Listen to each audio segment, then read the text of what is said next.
up, everybody? Now, before I answer the question posed, as the title would suggest, I will cover that probably towards the end of this video. I'm sorry, you're gonna have to wait till the end. Hear my musings and my thoughts. But hey, that's probably why you clicked. I hope it's why you clicked. But before all that, before we get into the main stuff, got a few, shout-outs, so to speak. Reality Wrestling last weekend had a bit of a tour. A couple of cities, back-to-back. August 7th, we made our debut in Nacogdoches, Texas. I really think it was a successful show. Crowd was really into it, and everyone walked away seemingly pretty happy with the outcome and whatnot, and we're pretty entertained. And I know we're going back on October 30th. And then we turned around, and that Saturday we had Summer of Champions 2, which took place at the Humble Civic Center, I believe. Amazing turnout for that one. I think it broke last year's record as far as attendance. Really loud crowd. So yeah, man, my hat's off to all the talent that performed and really gave it their all, as well as the staff who worked tirelessly to get this show to run as smoothly as possible. All the people in production and everything, I really, my hat's off to them, and I really got to give a special thanks to all those that were part of the setting up and tearing down, which is pretty much everyone involved. It is a team, it's a team aspect with everybody. It's a team thing, and everyone who helped from the days leading up, all those that were pass out flyers, did any kind of advertisement, mentioned it, talked about it, any of those, passed the word. My hat's off to everybody, and I think we're really moving in the right direction, and it's just, the trajectory's on the up and up. I know September 12th we're back at Clear Lake Recreation Center, or Sports and Recreation Center, our normal area where we perform.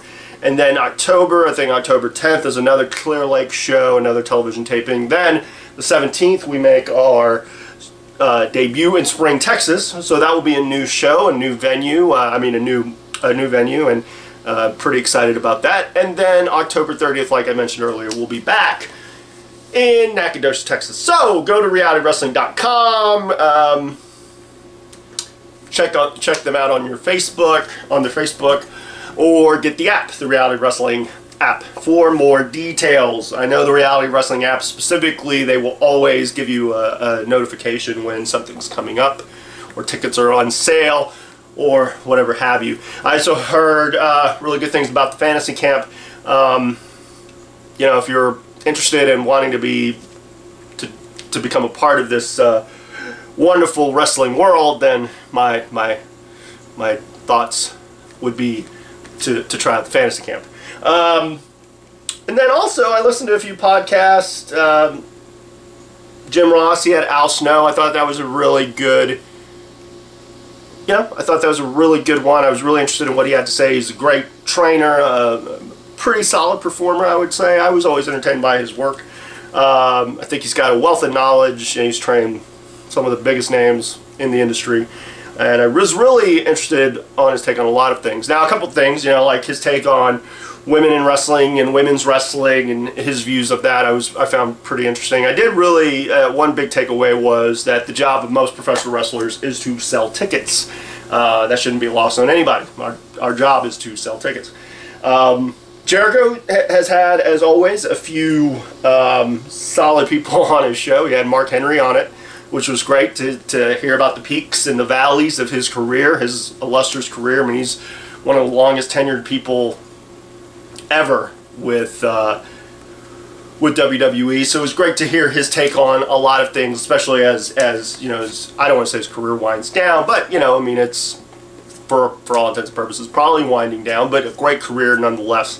I've always been impressed by Mark Henry, for the most part, I would say. Especially once he got into his own and really found his voice. I think, man. He also, speaking of people I'm impressed with, had Sasha Banks on his show, which I thought was phenomenal. I'm a big fan of all of the Divas Revolution, from the Bellas to Alicia Fox to Paige to Tamina to Naomi, but obviously the infusion of the NXT women has really, created quite a bit of buzz. And I'm a big fan of Charlotte, really big fan of Becky Lynch. I'm a big fan of her. But I'm a tremendous fan of Sasha Banks. I think she has really done some amazing work, both on NXT and on the main roster. But you know, on the Raw or SmackDown roster, I mean, at this point, I think NXT, like she mentioned in the podcast with Jericho, I really enjoyed her take on it, where it feels seemingly like NXT's a third brand. So yeah, I mean, pretty exciting time. Now, not to be outdone, Austin had Vampiro most recently. I think it'll be a two-parter. I really enjoyed that as a guy who got to mix it up with Vampiro back years ago. It was really good to kind of get his insight on stuff, especially the Lucha Underground stuff, as far as the match, and you know, blown away by that. So yeah, now speaking of podcasts, this is video 225 for those that are new to it, or those that don't keep count. Of course, it's not like I put video 225. Usually I don't mark them by number. That may change. I don't know yet, but potentially. But I was listening to Colt Cabana's podcast, specifically the 5-year anniversary one. And I know when I hit video 200, which was the tribute video, I started to think of, well, where will this go? And I had some things lined up. And around 220, I started thinking about, well, what would 225 be about? And after listening to Colt and kind of thinking, it kind of makes sense for it to be at this point, specifically since I have been contemplating the exact question for a while. When will the last video be? What will it be about? But more on that in a minute. So what I figured I'd do, again, I was listening to Colt Cabana's and I thought, man, you know, he's been doing his podcast for 5 years. I've been on YouTube for 8. And he's released a few more videos than a few more podcasts than I've released videos. There was a point, I think 2013, where I took a little bit of a break. I had been doing a pretty good clip, but hey, this is video 225, so I've been putting out videos, again, for 8 years.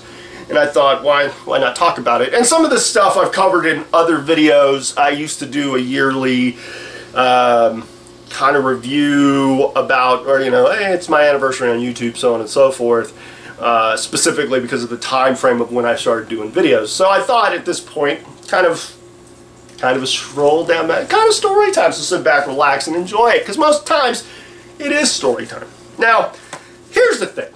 I got a video linked to YouTube back in 2006, like August 2006. I had just moved to Houston, and Ashley had sent me a link to a video on YouTube. And I was probably like a lot of people back then, what is YouTube?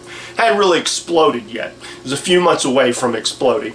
But at that point, you know, it was just a good place to see videos. And anyone who gets on YouTube, you immediately like start going down that rabbit hole. The thing I noticed was that there wasn't like wrestlers on YouTube. Like, there were people vlogging. That was the big thing. It was the next step from blogging to vlogging. Now you do a video, you put a face to who's these people's feelings. And I saw stuff, but I didn't see a lot of wrestlers on there. And I was a member starting in August 2006, and then probably around the start of the new year, I'd already had a match under my belt with PWA, Booker's former promotion. I mean, PWA became Reality Wrestling, but neither here nor there. And my first show that I worked for them was kind of officially the first show. It was Christmas Chaos 1. I worked in MAGA. I was off in January, and that started kind of, I don't know, I was not only off the show, but I was security, and I don't know, ego kind of, you know, the ego's kind of a funny thing. But I noticed I wanted to do something. You know, I was trying to think of, okay, I was starting to miss performing on a regular basis, performing in front of a crowd. This was a once-a-month type of gig. I started to contemplate whether I wanted to perform again or go back to PCW. That was a thought, because I'd gone back there in December for like a quick little run-in. And then I thought, oh, it'd be cool to go to Austin or go to San Antonio or go to you know, maybe out of the state, maybe, you know, see what was out there. And above all, you know, above that, not just with that, I also missed working with Ashley, you know, Tavia. I mean, I thought the DeMarco-Tavia show, or the Tavia-DeMarco show, the duo was a good duo. We were entertaining. I think we were really starting to hit our stride when I walked away from PCW to come to Booker's. And then after I worked the February show, I worked Dog Cheatham and Rosa. And I think at that point, I started to contemplate what I would do. And I did a little more digging. Again, I really didn't see anyone doing stuff, and I started to contemplate what I would want to do. First, I had to save money for a camera. You know, I was, even though I was working a job, I still had other stuff, other responsibilities. But I started putting a little bit of money aside. Just had to find the right camera. So I found a little Sony handheld, which I'll get into a little bit later. I started contemplating an idea for it. Something that I could show Booker, but more importantly, something I could release to the public. And I thought, oh, well, maybe road trips. You know, I started doing these road trips, even going from Houston to Arlington. That's a pretty lengthy ride. Maybe I do a little bit of a road trip or something like that. I thought, oh, maybe like a Hugh Hefner meets Elvis Presley, because I'm kind of like, you know, I was thinking I'm kind of like a lounge act, so that would kind of work. And then I thought, oh, it'd be great to have Ashley on the show, because I was gonna, you know, I started talking to her about potentially traveling with me if I would do these shows, maybe in Austin. I had a few feelers out there potentially where I could potentially go, and I thought, oh man, have a pretty girl, we're talking wrestling, there's me on there, what could potentially go wrong? Nothing. We just, you know, maybe we film leading up to the venue, maybe some stuff behind the scene, backstage, us just getting ready for the show. Maybe some stuff, you know, maybe I get somebody to film some of the match, and then I just show little highlights, and then the outro, us, whatever. And our little mini adventures. That was probably the initial concept. I had the Lucha Lounge in mind because I had hung out with Paul London a lot at that point, and his quote-unquote man cave was called the Lucha Lounge. That's what he called it. A lot of people knew about it and thought, oh, that'd be kind of a nice little inside thing for him. Who knows, maybe I'd get him on the show. All this stuff. And I kind of molded over, started to do some research on what I would want to bring out, and then remembered, like March 6th of 2007, I get notified that I will start getting benefits and more of a permanent status with the job I was working. So that was like, oh wow, you know, great news. I knew I was going to come back to PCW for the Sanders Claus, Jeffrey Yaw's benefit show, and that could potentially kick something off and of my return, so to speak. Because I had done minor stuff with PCW, but nothing like, I thought, oh, well, this would be great. Bring, you know, get Tavia back, and then we could do something. So I remember on the 7th of March having this conversation, long, kind of one of these lengthy conversations with her about just a variety of things, about the job, about my time in Houston, about potentially where I saw myself going, the stuff with Book. You know, I was impressing him with every outing, and I thought, talk to her about it, potentially what I had in mind. She had, the last time I had seen her prior to this phone conversation, she had given me some footage that I had some matches, and one match in particular was the Kiss My Foot match with Ashton Jackson. Ashley's involved pretty heavily in that match. We really utilized her. That was one of the better ones, I would say, next to my match with Dalton, but that one in particular. And I thought, oh, well, he knows Ashton Jackson. That would kind of, I could show that to Booker, and then I could show him some of this footage that we'd put together, you know, I was planning on putting together, and show him, hey, here's a package. And maybe bring her into PWA, and we're doing this stuff, and we can put it on YouTube, and who knows, because they're looking for content. What better? Pretty girl, me, talking wrestling. I'm sure there's people out there, because I saw that there was an audience out there for wrestling, but again, you know, just trying to think. And much of the following day was planning out ideas, because what I told her was, okay, well, I get paid on the 15th of March, I'll get the camera then. The show's on the 17th. I'll come down the night of the 16th. Maybe we'll film some stuff like, you know, I kind of was like, oh, we could film something where we're getting reacquainted, and oh, we're about to, you know, and then we kind of give an intro and this, that, and the other. And maybe we film a few, because who knows when we're going to do this again, because I was really just on the, had to talk to PCW, probably talk to some companies out of Austin, maybe talk to ACW, you know, just, oh, let's see where I could go with this. That just so happened to be March 8th. Now, for those that are new, March 8th was, 2007 was a life-changing day for a lot of reasons, but most specifically because Ashley was brutally murdered on that day. Now, I'm not saying anything that's not covered in my initial videos or I haven't talked about in the past, so it's not that big of a shock, but for new viewers, it might be. Again, gunned down, pretty tragic set of events, a big tragedy.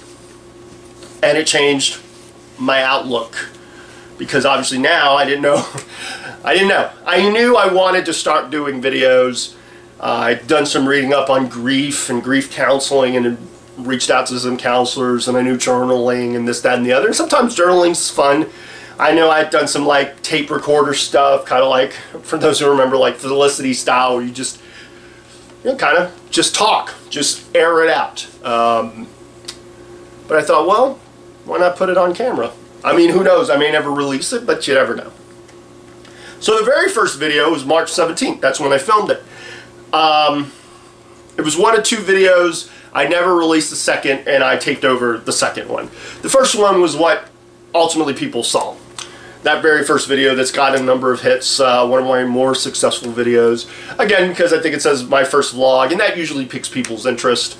But I talked, a very short video, but I did mention Ashley and her passing and this, that, and the other. But the thing was that I was pretty upset.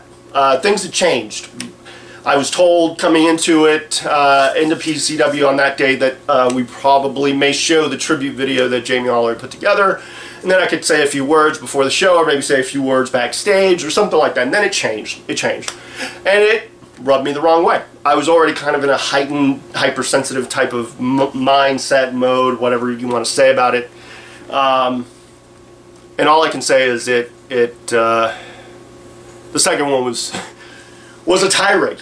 It was a tirade. And when I went back to view it, once I was ready to start putting out stuff, I really thought, no, it was profanity laced, and it was a very raw video, because the first one was kind of getting familiar.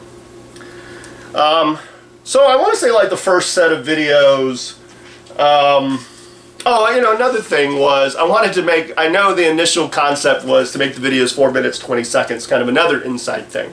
Lucha Lounge, 4 minutes 20 seconds, all that. But so yeah. So now, initially when I started filming videos, I used a Sony Handycam, or small camcorder that used mini DV tapes. I've since gone to a small Sony handheld camcorder, or mini cam, or Handycam that has an internal memory. So that's about the only difference. Most of my video, I don't even have an external microphone, and the sound that you hear is coming from that microphone that's built into my camera. I've had questions about that. Before I had to get a connector, I had an old school Dell. It was like an XP. It was a very, an older laptop. I had to go get a card that would slide into the laptop. Then I had these ports that would connect to the camera. So when I got the camera that I currently use now, that switched to USB, so it's a pretty seamless thing. And I use Movie Maker. I've used Movie Maker for most of my videos. There have been a handful of videos where I've used Adobe Premiere. But for the most part, I've used Movie Maker. My stuff's fairly simple. Even stuff where I've wanted to add bells and whistles, typically I'll use what it is. And it's pretty, I was learning as I go. So yeah, I still use Movie Maker to this day. I like it. It's very user-friendly. If you're trying to release videos, it's like get a handheld camera with some internal memory. You could probably use your phone. Really depends on what you want to do with it. So, the first set of videos were vlogs. I was trying to find my way. I felt lost. I was going through counseling. I was trying to grieve. Felt like this was a way of getting things off my chest. And it would always be like, I'd film, for every vlog, I'd film 2 versions. And typically it would be the first one that I would release, and the second one would be this, like, again, the grieving process. I mean, I was in dark places. I know once I got to video 8, I was in such a dark place that I did a spoken letter to sex, which was a pretty successful thing because, again, it had sex in it, and I'm talking to an action for the most part, a thing we do, all that. But, so yeah. So after video 8, I mean, I had been looking to see what kind of community was out there, wrestling related. I'd see highlight videos, but see the occasional video from some guys on the indies. But I really got to see the YouTube wrestling community. I got introduced to them. Now, I would say this. I didn't take really a whole lot of exception to what mainly they would say. We're all fans to some extent. We all have our opinions. We all have our views of how things should go, how it should turn out, all of that. So I get that. I think the only thing seemingly that would rub me the wrong way, one thing in particular, it's kind of an example, is one video that I had seen. It actually criticized Umaga. And we're like, he can't work. He has no idea what he's doing out there, so on and so forth. He sucks. And there was no, like, anything else. It was just, he sucks. And I'm like, man, I worked that guy. That guy was pretty solid. He knows his stuff. What are you talking about? That'd be the only thing. So I thought, well, let's kind of change the dynamic of what I'm putting out. And I started putting out Lucha Lounge videos. That's what I would call it. Again, paying homage to my buddy London and our times in the Lucha Lounge, and the good times and the conversations. And I thought, why not? Why not? Because that was kind of ideally, like, if I couldn't do the videos with Ashley and the road videos, so to speak, why not do those?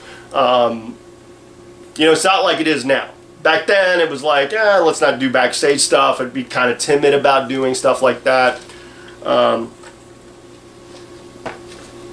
So yeah.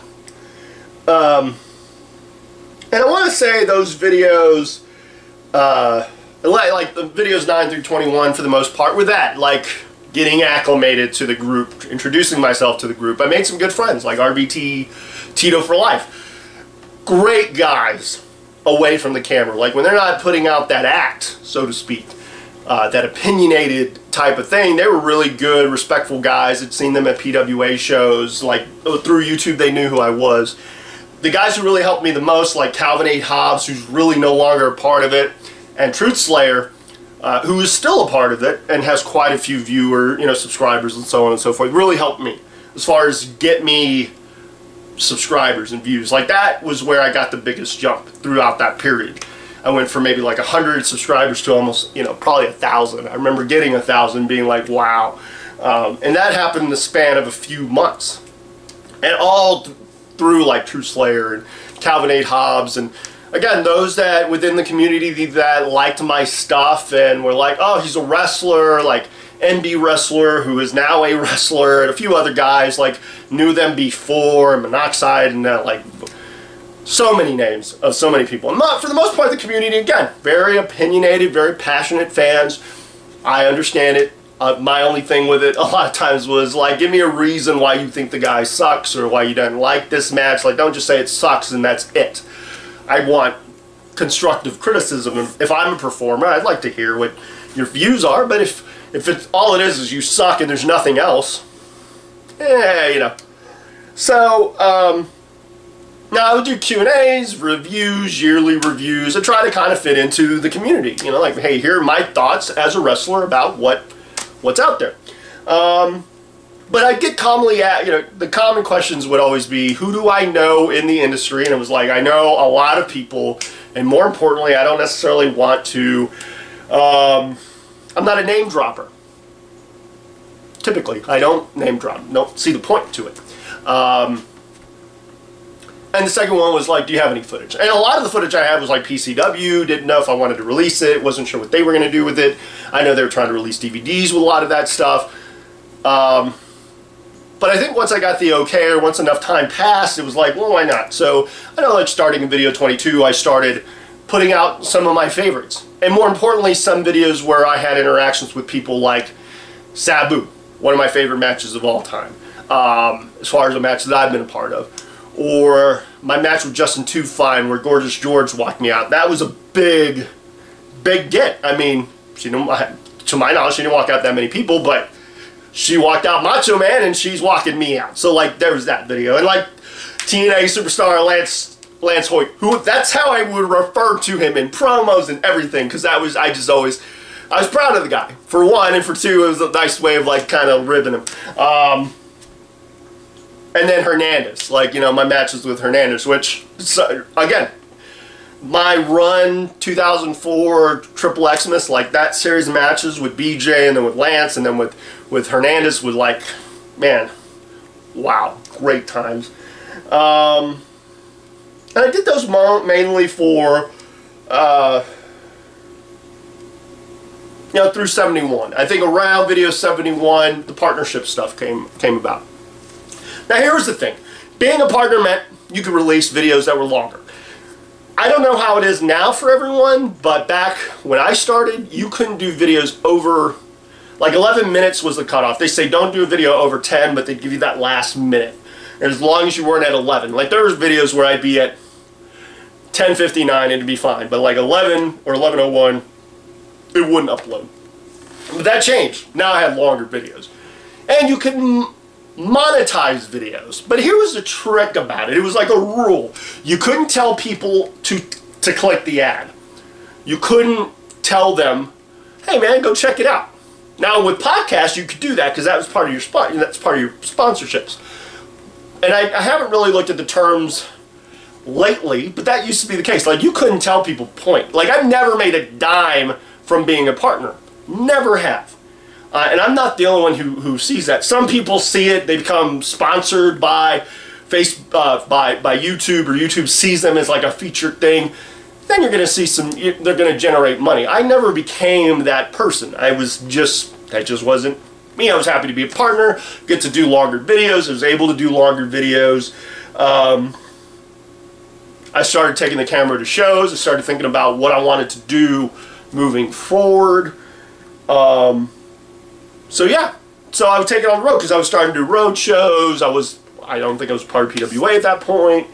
So I was taking it on the road more and having some levels of success. And then came IWE. And I started to kind of spill over stuff. Now, like the first few videos for IWE, from the what is independent wrestling entertainment, to the stuff with Sugar, which was a highly successful thing, even though it was like 30 seconds. Great gal. She was awesome. But anything with like the women that we were going to have be ring, I wanted them to be ring announcers. Part of why I took the gig or suggested that I be the booker or showrunner or whatever was I saw a lot of stuff that I didn't do with Uncut. And I thought, man, if I get a film crew, we could release videos. Like Ring of Honor had their video wire. ACW does that to an extent. But I wanted to do, I like the video wire, like the promo aspect. I thought characters are going to bring people in to the building. Like you may show highlights, but really showing full matches, unless it's a television production type thing. I thought the promos would work. Quick, easy, to the point, pre and post. I also did interviews with the women of independent wrestling entertainment. Primetime, her name's Maria, and then Starlet was also one. I was going to do a series of them and then do some behind the scenes stuff, probably talk to Justin about some stuff, and then release the DVD of just the women of IWE, but they didn't last long once the financial backing went away. But the thing with it was so easy. Get a camera. I would usually do like a one-take type of thing, except for like the initial video where I just told guys, hey, this is what I want, hype the event, hype yourself, get yourself over. That was like the motto of IWE, was get yourself over. That's what the camera's for, to get yourself over. So we would do stuff like that. It was a great time. I ain't gonna lie. That time working with those guys who most of them I work with, and the behind the curtain stuff. I thought the behind the curtain stuff potentially had real legs, especially once we got the initial, I think, 12 or 13 videos out of the way, and Justin started to kind of work with the format. I thought the first couple of season 1 would potentially be something pretty big. And I thought the way we were doing it. Now, we weren't doing anything that was different. We had a botch of the week. That was, hey, Botchamania was a whole slew of botches. You know, we told it like it was. The stuff that we saw, I mean, I'm injured, so I'm not really performing. Some stuff I'm helping out, consulting, and I think ultimately that was going to be the thing. We were just going to kind of do a show that was like that. I don't know, you know, so after like Behind the Curtain, I mean, I think we're getting to like video 144. It's like the 6 days to decide video. I shifted the focus because I was injured. We were doing Behind the Curtain, but now I had kind of the green light to start performing again, and I thought, okay, let's do what I've always wanted to do to some degree. So I shifted the focus of my videos to more about advertising my upcoming appearances. I figured, hey man, I did it with IWE, I gotta do that. And once I started winning titles, it was kind of the same thing. Like, I gotta advertise the show, I gotta advertise myself, I gotta do all this stuff to kind of generate interest. Hopefully it'll generate more tickets being sold, which would increase my, you know, the attractiveness of putting me in shows. Again, with Behind the Curtain, I saw some buzz. I mean, with IWE, I saw some buzz. So this was just, who knows, man? Maybe now YouTube's more of a thing. Who knows? Maybe I could get something. Who knows? You know, being a wrestler that does this stuff before Zack Ryder, before Colt Cabana, like before all these guys, like, hey man, I was on YouTube first, and I've been doing these videos for a while. Like, I hoped at some point it would generate more views, potential money. Like, again, never made a dime off YouTube. Not that I'm sour about it, because I enjoy doing them, but here we go. So, at one point in 2013, I kind of stopped. I mean, I'm in the midst of my runs, but what I'm noticing is that the companies that I'm working for are not releasing anything. I've never really understood that. Like, if you're a wrestling company, and you're trying to generate interest, why aren't you putting videos out? It's a potential way, because you can share them on Facebook, this, that, and the other. And I'm not just talking like put out a match, because you want them to come see you perform. I always looked at like promos as a way, like, you know, and I pitch ideas, but after a while maybe I was getting burned out. I started to be like, man, why am I doing all this if they're not doing all that? And that was probably a bad way of looking at it, but at the same time, it was like, man, I've been releasing, I had at that point probably released 30 some odd videos of just advertising different events, and I was wanting the companies I worked for to do the same. So that gets us to about video 175. And I know by video 175 that I wanted to shift the focus again, and I started looking at my journey as a wrestler. Was it coming to an end? How many more matches was I going to do? So I want to kind of take a stroll to kind of look at it, because again, I've always looked at YouTube in some ways as a way of journaling my thoughts and feelings at that particular time, and I can always go back and look at it as opposed to like reading journal entries, which I still, you know, I'll jot in a journal here and there. I think it's important, you know, hey, keep it, helps with the memory and such. But I wanted to kind of chronicle my time in the business. And I thought, well, maybe that'll generate some interest. And, you know, I posted videos, some of my favorite matches or highlights of my favorite matches, certain matches that were like the Genocide match with Fox, which I still consider one of my faves. My first time facing Lance Wake, like just stuff. And I wish there was more footage that I had. I mean, I had some older footage, you know, some beautiful people stuff with me in London and Darren Childs and Chris Childs, and just good times, man. Scotty, yeah, just good times. And that really got me to video 200, which was the tribute video.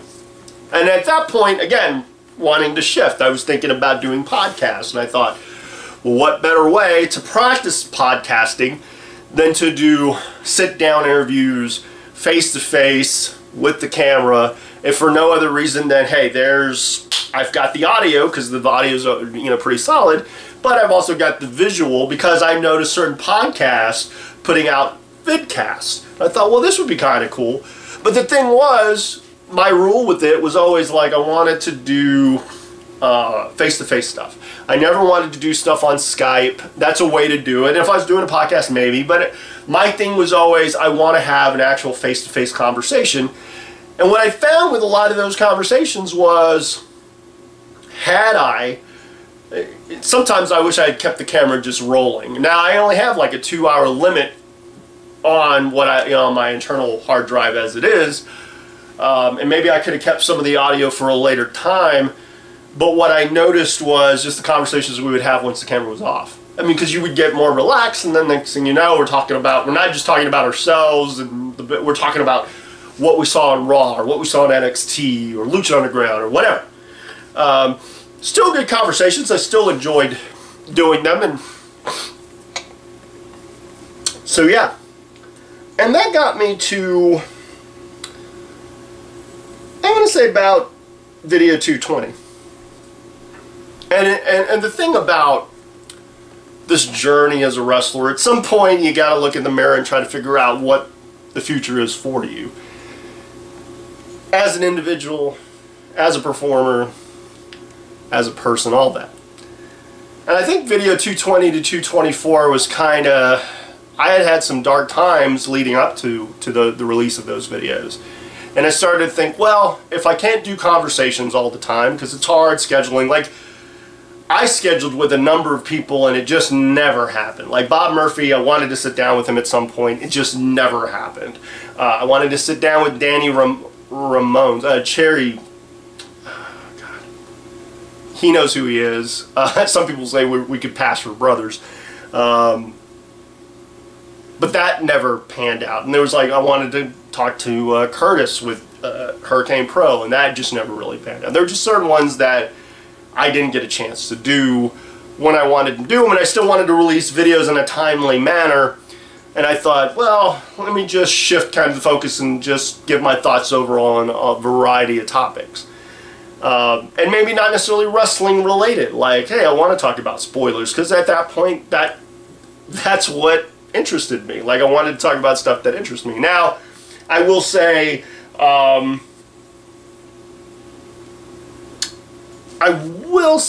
like, I enjoy doing the videos. If I didn't enjoy doing them, I wouldn't do them. I wouldn't have done 225. Hell, I wouldn't have done 2 if I didn't enjoy doing them. I feel like there's still so much that I have to say. So I don't think this is the last video. I contemplated it. I was contemplating it around 200. Because, I don't know, like, I look at the guys that are successful on YouTube, and I also look at the guys that were successful at a time on YouTube that aren't nearly as successful. But I look at all our view counts and how they've diminished over the years because YouTube's changed.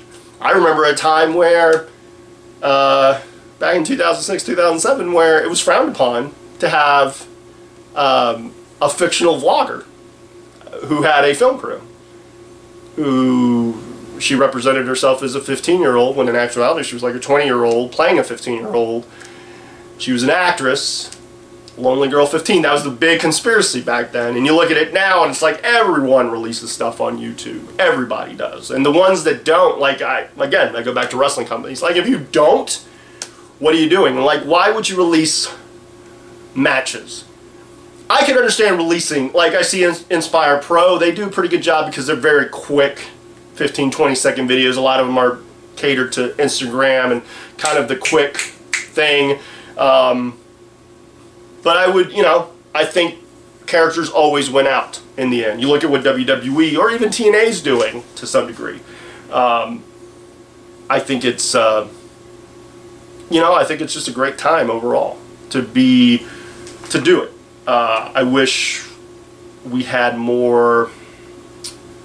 I don't know. I don't have a problem with the corporations that put stuff out. I don't have a problem with trailers being put out. I watch what I watch on YouTube, but there's so much content out there overall. I mean, you got the network where you could see actual, full matches or full shows or whatever. So there's just a bombardment of distribution capabilities or possibilities. I would say, I don't know, man. I don't have a problem with it. I would say I wish I had more viewers. I wish I was more of a personality. I wish I was more of like an internet celebrity, I guess, so to speak. I think I put out good stuff. It is all kind of long-winded, long form. But again, it's easier for me to do that for me because in essence, who knows, maybe I will do a podcast. I know for now, I plan on staying on YouTube for quite a while. I'm not sure when I would end. I would hope that I'd have some control over it. As long as I've got people that view my stuff, I would hope more people would view. But again, if you put it on Facebook, you put it on Instagram, or you put it on Twitter, I don't know how the numbers work out. I don't know if you have to actually go to the site. I just look at the views that I get on YouTube, and sometimes I'll go to my pages. I'll see what's working on, what's generated interest and whatnot. So yeah, now I will say this, well, you know what, I got a quick question. Hold on one second. That sometimes is the problem. When you're trying to do a video, I gotta be sure that I'm really particular. Don't blame me, I was waiting outside, don't you blame She's me. actually been the only girlfriend I've ever had that's been on my show. So yeah, one of the few females I've ever interviewed. But that's a different time. I will talk about future videos in a second, but I wanted to cover a question that I was actually given by Christopher Customs. He told me how to pronounce his name, so there you go. Now he says, "Hey Steve, here's a question. If you were ROW Talent Scout, who would you bring in from your experiences through all the promotions through your career, or just promotions you've watched? Doesn't just have to be Texas." Well, here's the thing. Reality wrestling is considered the flagship of Texas wrestling for right now. Now they're starting to do road shows throughout Texas, so I will look at talent in Texas, guys that I've dealt with. Now, here's the thing about being a talent scout. You have to be able to fill slots that are empty, that aren't similar to other talent that already have slots. Now, obviously, there are certain guys in ROH that are have been on the Texas indie scene that I would love to get, but they're part of ROH. I don't think you can necessarily do that. I would love to say, hey, let's bring in Colt Cabana. I've told them that for a few years, like bring in Colt because of his following. I think more than anything else, his following. Get Alberto Del Rio or Alberto El Patron. Why not? Why not him? Why not John Morrison? Why not? Why not? Booker knows these guys. He could probably make a phone call and get them. I'm just saying. Or ACH. ACH, early on, before he got signed by ROH, I was like, that guy we need to bring in here. Because I saw his potential.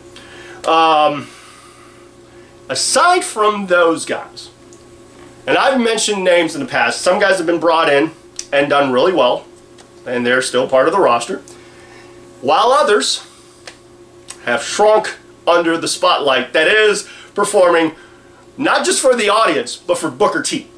And Bruce Pritchard. There are people, Stevie Ray and Sharma, there are people there. But I would say this. Tim Storm would be a guy I would want to bring in. I'd want to bring in the Killer Elite Squad. Specifically because I know Lance. Good guy to have on your roster. I'd bring Steve Areno. I would. I think that kid's immensely talented and would be a great addition to the roster. And plus, he stands out from everybody else that we currently have. I look at a guy like Keith Lee. I've always been impressed with that guy since the days of Uncut. I'm still impressed by that guy. There's others. I mean, there are tag teams out there. There's certain talent. Like, I like, God, and he slips my brain right now. Like Matthew Palmer. I would think he would be a good addition. Although, I mean, him being the centerfold, like, I could see him and Gino. Like, I try to think of matchups as well. Or like Keith Lee and Brian Keith. I think of that. Or, Steve Areno and anybody at this point. But there are others. I mean, that's a really tough question. I would also want to bring in some women. I'd want to bring in like Jessica James, who was part of PWA, and it's, you know, the Lady Poison gimmick or the Jessica James gimmick. I think either one would work wonders. It'd be cool to bring in Claudia, although I think she's pretty much done with wrestling. And I'm sure there's other women out there.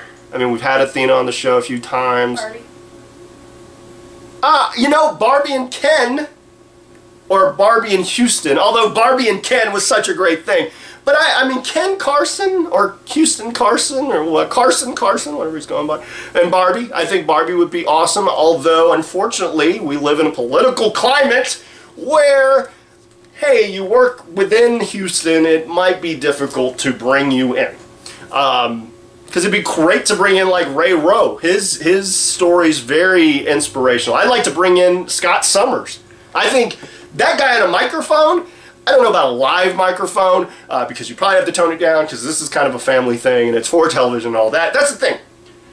I could say, bring in this guy, this guy, this guy, this girl, this girl, this girl, this team, this team, this team, this stable, like the Trust Fund out of MPX, or Gregory James, who I really enjoy his work, Ricky Starks. I mean, the list goes on and on. There's a lot of talent out there that are not part of reality wrestling that I think would be great. But here's the thing at the end of the day when it comes to saying, hey, let's bring in this talent. It's one thing to say they're talented. It's one thing to say they know what they're doing. It's another thing to perform in the climate that you're performing in. Because it is, for all intents and purposes, reality wrestling is a television show that centers around wrestling. That's what it is. That is Booker's mantra. That's what we all live by. We put on a television show. Just so happens to have wrestling. So the thing is, your matches are probably shorter. Some guys are like, man, I need 10 minutes minimum. Well, you may not get 10 minutes. You may get 6. And then when you walk into the ring after your entrance, you may be down to 3. You can ask anybody in the roster. That is the worst thing. You get that hey guys, we got to wrap it up. That's tough. But at the same time, we have time. We got timed matches and whatnot. So yeah, I don't think I'm done with YouTube anytime soon. There are people that I want to do conversation pieces, but I want to try to release videos in a more timely manner. Now, I could say Sunday would be the day because it's a day of rest for everyone else. Why not do them then? And that potentially could be it. I know I'm going to meet up with my good friend tomorrow, Killa Cash. I'm going to meet up with him. I don't know if we're going to film one. I know we're going to be talking. Who knows? That we could film. We might. However, for the foreseeable future, I know this being 225, 226, I will be talking about Lucha Underground, my impression of it overall. Spoiler, I have a pretty high opinion of the show. 227 could potentially be tough enough. If it's not tough enough, it might be WWE's Weekend of Fun with NXT on Saturday before the Sunday's SummerSlam, which leads into Monday's Raw, and those 3 shows all in the same area, all sold out. What? Speaking of NXT, me and my lady love, because she loves that show. It's one of the only wrestling shows she will watch. Not that she won't watch Raw. She won't watch. It's the time. From start to finish. NXT is 50 minutes. We can get through it. Now, she's watched some Lucha Underground, and I'm sure at some point she'll have to sit down with me and watch the Ultima Lucha part 2, I'll watch it again. I've watched it, I think, twice. I'll watch it again. That's how great it is. So yeah, maybe some conversations, who knows? Maybe I'll have Sam on the show more often because a pretty girl on my show, why not? But again, for everyone who likes my stuff, enjoys my stuff, comments, sends me a question, has supported me from day one, is just now watching for the first time, for those that have given me great compliments, who say they like my stuff, or are curious when I'm going to put out another video, or just say they love the sound of my voice, which, hey, then you've got great taste, because my voice, it's like silk for the body, for the ears. But seriously, I've enjoyed it. If I didn't enjoy doing the videos, I just wouldn't do them. I'm going to make sure that these both worked. Otherwise, I'll be having to do this again at some point. God, technical difficulties, they're a bitch. But until the next time, yes, there will be a next time. You know, stay cool, stay sexy, stay classy. You know, cheer for who you're going to cheer for. Boo for who you want to boo. Just enjoy the journey and enjoy your time at the Lucha Lounge, because honestly, one day I will actually release a video that says the end, and it will literally be the end of my time on YouTube. But that's not today. So until the next time, later!